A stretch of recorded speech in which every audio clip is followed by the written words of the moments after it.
ONG, Organización No Gubernamental. Son una serie de organizaciones, valga la redundancia, que se encuentran alrededor del mundo. Pero, ¿cómo funcionan? ¿Cómo es que existen?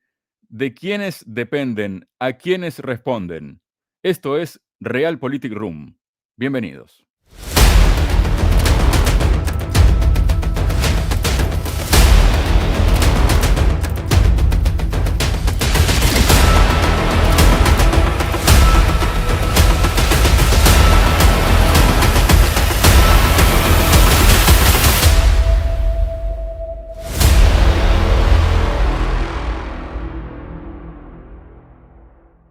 Hola, bienvenidos. Tal como anticipábamos en la presentación del programa de hoy, vamos a hablar sobre las ONG u organizaciones no gubernamentales. Para ello estamos junto al analista internacional, analista además de geopolítica, Cristian Lamesa. Cristian, bienvenido a Realpolitik Room. ¿Cómo estás? Muy bien, muy contento de estar en este prestigioso canal que, bueno, tan bien dirigís y con contenido tan interesante, Javier. Muchísimas gracias, Cristian. Y bueno, este es un tema que se toca muy pocas veces, ¿no? En profundidad, tal como intentaremos hacerlo hoy en este episodio de Realpolitik Room, porque bueno, uno a veces habla de ONG, organización no gubernamental, y entonces empieza a buscar mentalmente, ¿no? ¿Qué ejemplos hay de ONG? Por ejemplo, tenemos Greenpeace, tenemos Médicos Sin Fronteras, tenemos UNICEF, tenemos Open Arms, ¿no? Por decir algunas muy conocidas, y de acuerdo a la ONU, ¿no? Si uno entra, por ejemplo, en la página web de la ONU, donde bajo el rótulo La ONU y la sociedad civil se puede encontrar un texto que dice que la ONU es consciente de la importancia de tener a la sociedad civil como socia para impulsar avances en los ideales de la organización y supone una ayuda en sus labores, ya que es el tercer sector de la sociedad junto con el gobierno y las empresas. Y dice, a continuación se incluyen varios sitios web de interés para los miembros de la sociedad civil. Las organizaciones no gubernamentales pueden colaborar con la ONU de dos maneras, como entidades consultivas o como entidades acreditadas ante el Departamento de Comunicación Global. Es lo que podemos ver en la página oficial de Naciones Unidas. Pero, ¿qué es una ONG, Cristian, para empezar? Bueno, las ONGs generalmente, como vos muy dijiste, el anunciado de las Naciones Unidas, generalmente los enunciados que explican sus funciones, sus finalidades, su misión, están cubiertas de enunciados muy pomposos y muy loables en la mayoría de sus casos, si no en todos.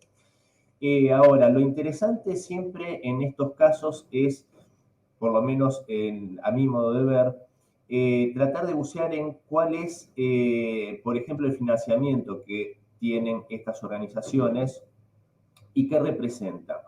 Cuando se habla del tercer sector, muchas veces estas organizaciones, y por ahí en esto voy a apuntar más a lo que tiene que ver con las organizaciones que directamente o de una forma elíptica tienen una misión política en cuanto a su desempeño. En este caso, vamos, por ejemplo, a las de derechos humanos, como Human Rights Watch o Amnistía Internacional.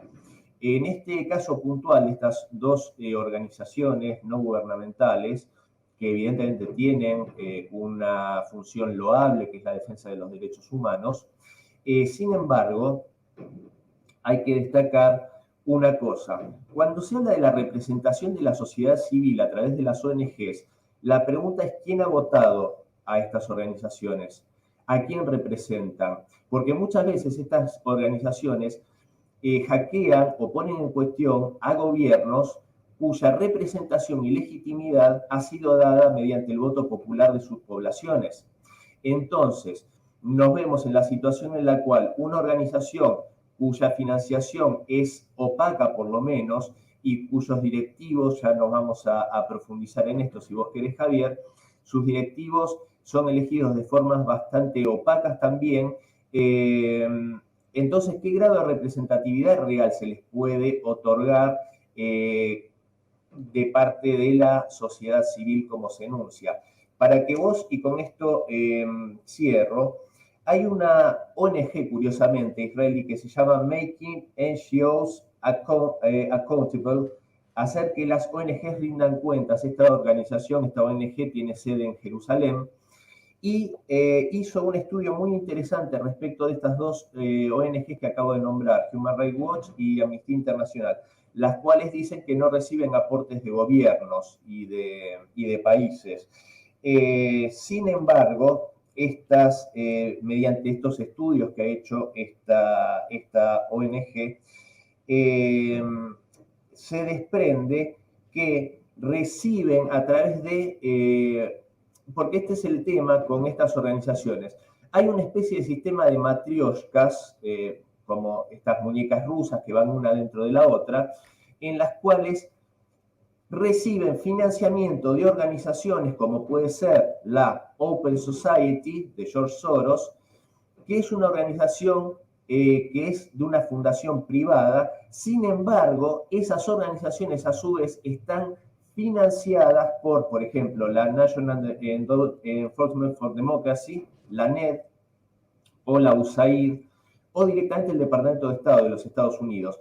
Hay un caso muy particular que es la Avina Americas, que es una ONG suiza que financia a otras organizaciones como el Centro de Estudios Legales y Sociales de mi país, de la Argentina, y esto no revestiría ningún problema si no fuera que esta organización Avina Americas recibe también financiación de la National Endowment for Democracy, la NED, que esta ONG norteamericana depende directamente del Departamento de Estado de los Estados Unidos.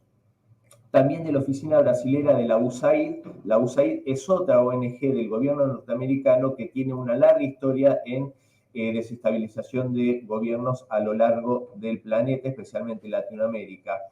Y aparte de la Open Society, como dije antes. Entonces, estas organizaciones que se revisten de un halo de pulcritud y de santidad, en realidad están recibiendo financiamiento de gobiernos extranjeros, en este caso del gobierno norteamericano, a través de estas subsidiarias. También esto es curioso, que una ONG que recibe para su funcionamiento contribuciones, a su vez contribuya con otras. Es un sistema de desvío de capitales. Y esto podría demostrar cómo estas organizaciones muchas veces denuncian supuestas violaciones de derechos humanos en países que curiosamente son contrarios a los intereses de Washington, de Londres y de Bruselas, y callan las violaciones de derechos humanos que sí realizan estos gobiernos u otros gobiernos afines. Claro, porque es muy interesante lo que acaba de decir Cristian, ¿no? Porque ¿cómo puede ser algo que no es gubernamental recibir dinero de un gobierno o de varios gobiernos, ¿no? Ahí como que ese relato no casa mucho, ¿no? Y bueno, has mencionado a la USAID que hay muchos ejemplos, ¿no? Por ejemplo, aquella famosa entrega humanitaria que iba a hacer la USAID a través de Colombia a Venezuela, que, bueno, a raíz de eso se cortó aquel paso entre estos dos países, aquel puente, porque el gobierno venezolano acusaba que podrían ingresar armas al país a través de esas ayudas humanitarias, ¿no? Y esto es como en esa máxima que hay en las investigaciones policiales, ¿no? Seguir la pista del dinero, ¿no? Exactamente, eso es justamente lo fundamental. Y mira, lo que vos comentabas de la USAID y este nexo con la desestabilización que se intentó en Venezuela. Yo acá voy a traer, porque son estos, digamos que serían las matrioscas principales, ¿no? La NED, la USAID y la Open Society de George Soros.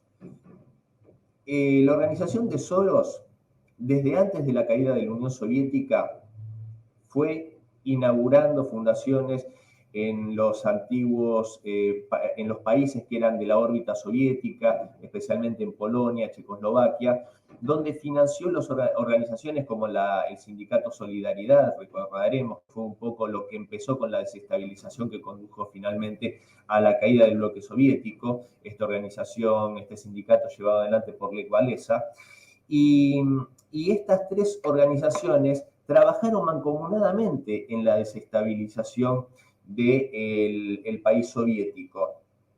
Y esto junto con la Freedom House y el Instituto Albert Einstein.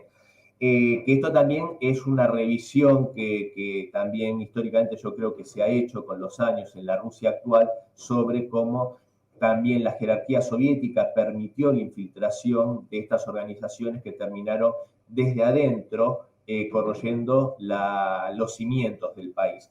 Pero quiero ir a algo que me parece muy interesante, porque George Soros se vanaglorió durante décadas de haber llevado adelante estas acciones, inclusive de forma especial en Georgia y en Ucrania.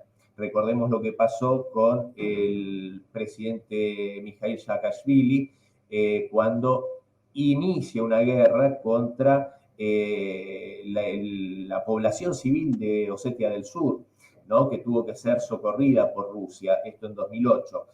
También recordemos lo que pasó en Ucrania con la Revolución de Colores, que le arrebata la elección que había ganado Viktor Yanukovych en 2004, si no me equivoco.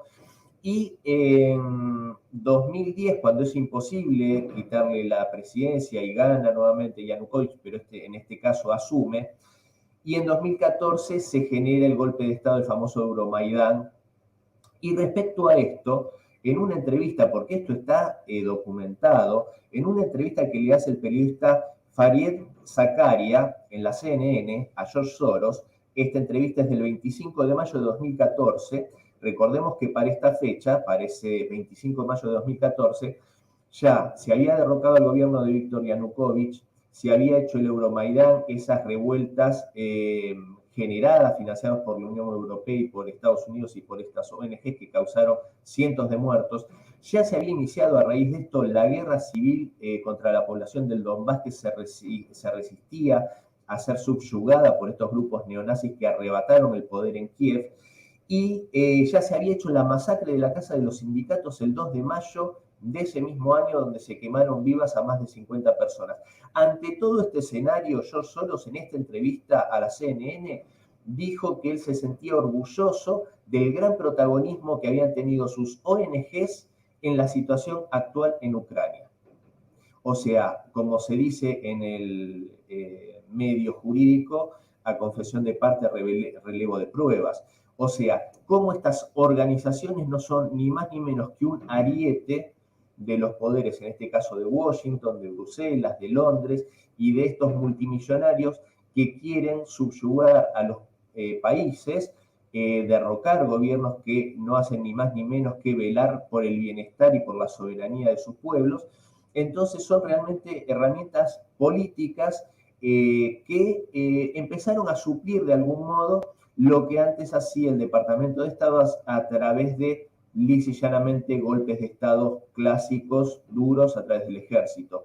Entonces, esto es lo que yo creo que es muy peligroso para nuestros países, especialmente en Latinoamérica, donde muchos gobiernos adolecen de cierta ingenuidad ante esta peligrosa situación y se alimentan a ONGs que en el caso puntual de la Argentina hay dos, que una es el Centro de Estudios Legales y Sociales y otra es la RAP, Red de Acción Política, tienen fuertísimos vínculos con la Embajada del Reino Unido, que tiene invadido territorio nacional argentino, recordemos las Islas Malvinas, reciben aportes de la Fundación Ford, que recordemos que la empresa Ford fue responsable de la desaparición, la muerte y la tortura de sindicalistas de esa empresa en los años de la dictadura en la Argentina.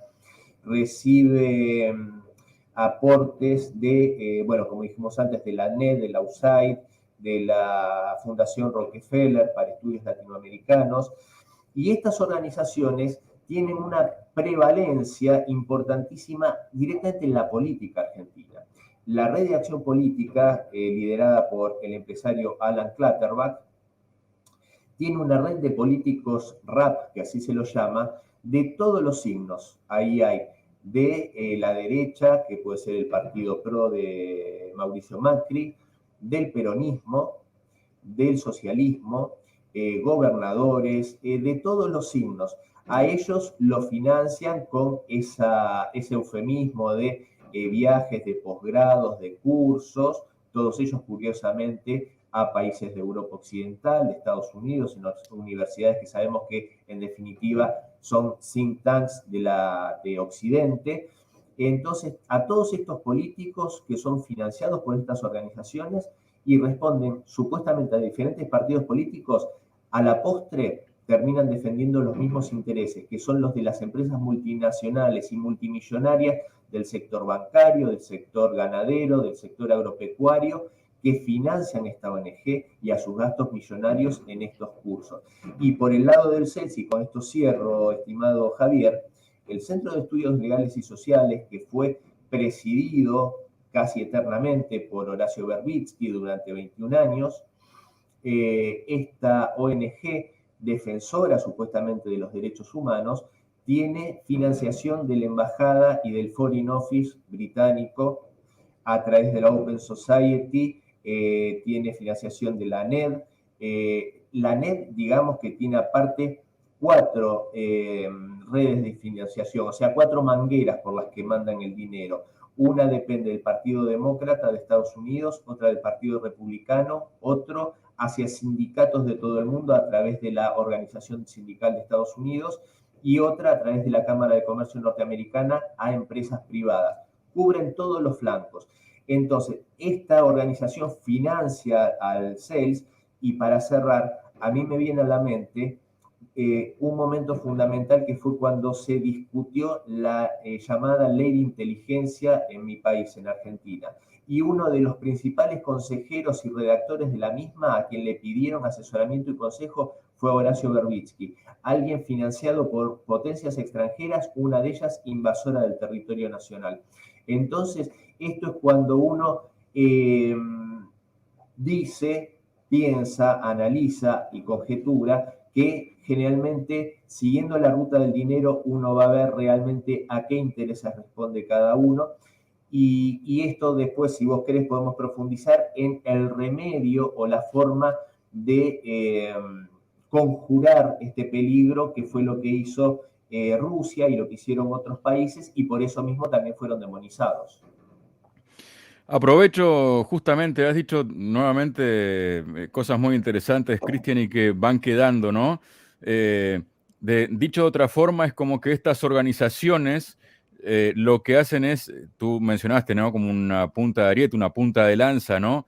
Eh, como ir preparando el terreno para lo que se conoce como un golpe blando, ¿no? Tal vez, que luego termina como terminó la situación de Ucrania, ¿no?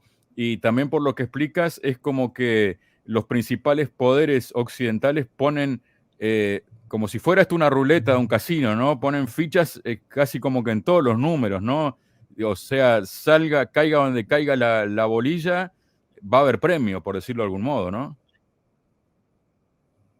Exactamente, lo que vos describís es muy real, porque, a ver, la explicación más clara a eso es justamente cómo se maneja la política internacional en determinados países. Por ejemplo, en España, da igual si gana el PP o si gana el PSOE.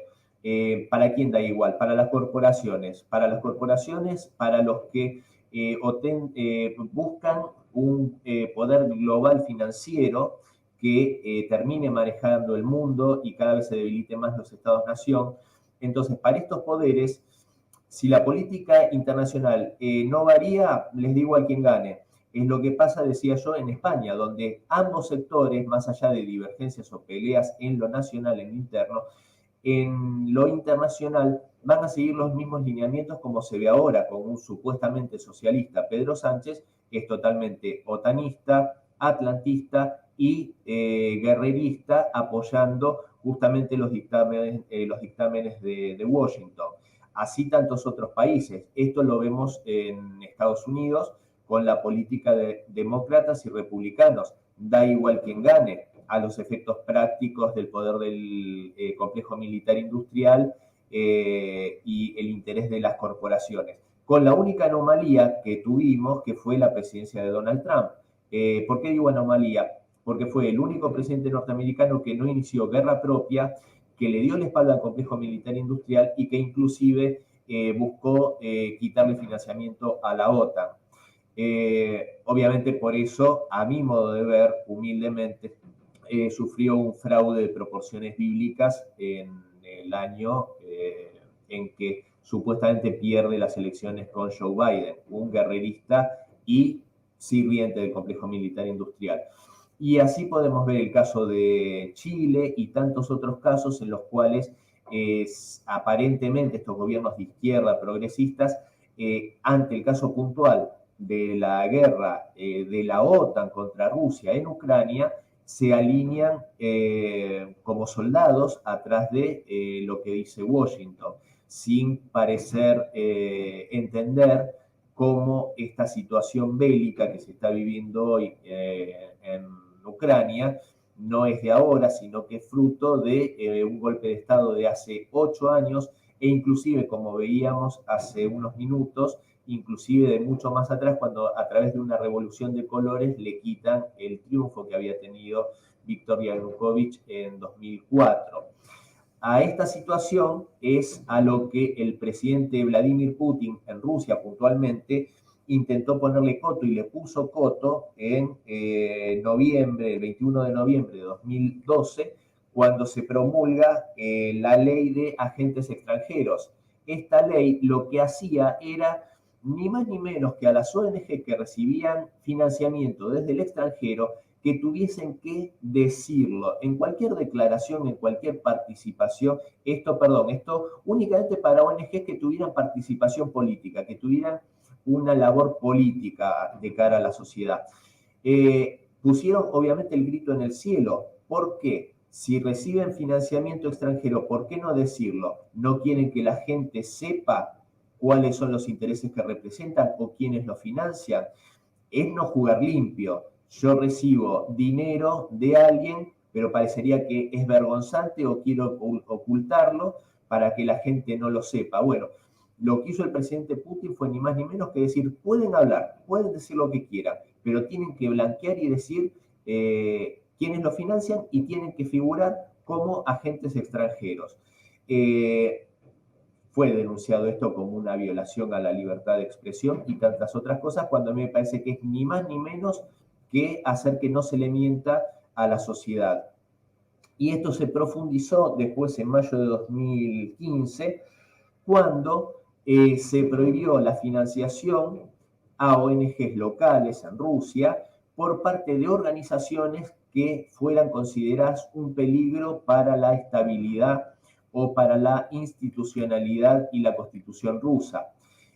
A raíz de esto fue ilegalizada en Rusia la NED, justamente, esta organización de la que hablábamos que depende del Departamento de Estado. Entonces, me parece que los estados también tienen que dotarse de anticuerpos, por decirlo de alguna manera, para poder hacer frente al ataque que se hace, que en definitiva conduce, como lo podemos ver en el caso más descarnado y tenebroso, a lo que está pasando en Ucrania, cómo estas manipulaciones y este juego sucio de estas organizaciones no manipuladas, dirigidas por Washington, Londres y Bruselas principalmente, terminan generando la muerte de miles y miles de personas en una guerra que enfrenta a dos pueblos hermanos como son el pueblo ruso y el pueblo ucraniano. Vos fijate, Javier, que lo mismo hicieron intentando demonizar a otros países que intentaron o que hicieron y que tomaron medidas similares, como fue Nicaragua, con este tipo de ONGs que no hacen más que inmiscuirse, financiar grupos desestabilizadores, pero que al mismo tiempo quieren tirar la piedra y esconder la mano.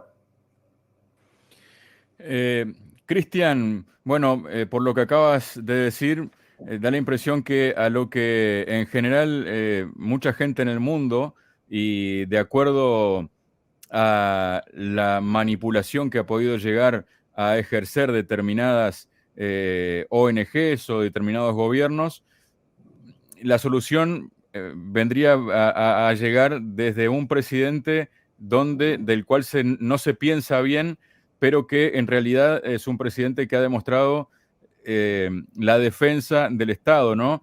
¿Qué se puede pensar de presidentes que no defienden el Estado o su país de esa manera, ¿no? Y también por otro lado, y como ejemplo puntual, ¿no? Luego de la destrucción del Nord Stream 1, Nord Stream 2, que eso ya definitivamente hace como que Europa sí o sí tenga que importar petróleo, gas natural licuado desde Estados Unidos, ya no aparece nadie de Greenpeace, por ejemplo, preocupándose de la contaminación que pueden significar los barcos metaneros que trasladan ese petróleo, que es extraído además del fracking, ¿no? De la fracción hidráulica, para ser llevado a otros precios, como se quejan ahora presidentes como por ejemplo Macron en Francia, o también se quejan en Alemania por los precios, y Greenpeace no está haciendo ninguna tarea en este momento, ¿no? Bueno, sí, claramente, eso es la gran hipocresía que tienen estas organizaciones que, como hablábamos al comienzo, eh, denuncian vigorosamente violaciones a los derechos humanos, contaminación, ataque al medio ambiente, curiosamente viniendo siempre de los países que no son simpáticos a la hegemonía norteamericana. Sí, como vos bien decías, es un método de extracción sumamente contaminante, el fracking, pero bueno, obviamente ahí pesa mucho más los millones, los cientos de millones de dólares que reciben estas organizaciones al año para ser justamente los portavoces de esto. Yo los otros días decía en un reportaje que seguramente en poco tiempo vamos a empezar a ver una ola democratizadora y de libertad en Arabia Saudita contra ese régimen despiadado. Nótese la ironía en mis palabras, porque justamente Arabia Saudita ha sido un país muy protegido, entre comillas, por Estados Unidos, pero en este momento que está velando por sus intereses y por los intereses del sector en el cual es un representante importante, que es el OPEP+, y no sigue los dictados de Washington, sin duda no me extrañaría que empiece inclusive un conato de revolución de colores. Freedom of expression should never be criminalized. The exercise of a universal right, like freedom of expression, should never be criminalized. Bueno, así se maneja Occidente con los amigos y con los no amigos. No me extrañaría que empiecen justamente a batir el parche, como se dice acá en Argentina, la gente de Amnistía Internacional, de Human Rights Watch, en este caso en particular. Y lo que vos decías antes respecto a este presidente, en este caso puntual a Vladimir Putin, que es tan demonizado por estas latitudes, y justamente es un presidente que cuenta, y esto yo te lo puedo decir con conocimiento de causa porque he estado en Rusia varias veces y la última vez estuve más de 3 meses viviendo allá, y es un presidente que yo en Occidente no hay ningún caso, ni siquiera que se pueda arrimar a la popularidad que tiene Vladimir Putin y al amor con el que cuenta por parte de su pueblo, una aprobación de más del 80-85%, y es un presidente querido por su pueblo porque su pueblo entiende que lo sacó de una situación que era literalmente un infierno, que fue lo que se vivió durante los 90 en Rusia, que fue un país que de ser una de las 2 grandes potencias mundiales cayó en una cosa,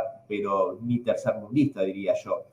Entonces, un presidente que cuenta con ese amor y con el odio de Occidente, a mí me habla claramente de qué intereses representa. Y un espejo a esto, si me permitís extenderme 30 segundos más, sería Mikhail Gorbachev, que a su fallecimiento este mismo año, realmente en Rusia fue algo que se ignoró bastante porque es una persona muy poco querida en Rusia, dado todo el desastre geopolítico y el dolor que causó cuando fue la destrucción de la Unión Soviética, y paradójicamente muy amado en Occidente y muy recordado con palabras conmovedoras, dichas por líderes europeos que están haciendo gala de una rusofobia espantosa en este momento, alentando el ataque a ciudadanos rusos en Europa, y que se deshacían en halagos y en palabras amorosas para con la memoria de Mikhail Gorbachev. Entonces yo, resumiendo esto, diría que la verdad sobre un líder lo dice el amor o el desamor de su pueblo, no como lo miran en el extranjero. Cristian, muchísimas gracias por tu participación este día en Realpolitik Room. Por favor, Javier, el agradecido soy yo, me siento muy halagado por la invitación y bueno, espero y confío que este canal, que es prestigioso y que da contenidos sumamente valiosos, crezca y crezca sin parar y que sea cada vez más visitado, porque realmente no yo, sino los demás invitados que tenés son un verdadero lujo. Muchísimas gracias, Cristian, y ya que estamos de paso, invitamos a quienes no se han suscrito que se suscriban y bueno, ya empiecen a recibir las notificaciones para poder ver entrevistas tan interesantes como la de este día junto a Cristian La Mesa. Muchas gracias, Cristian. Un abrazo grande, Javier.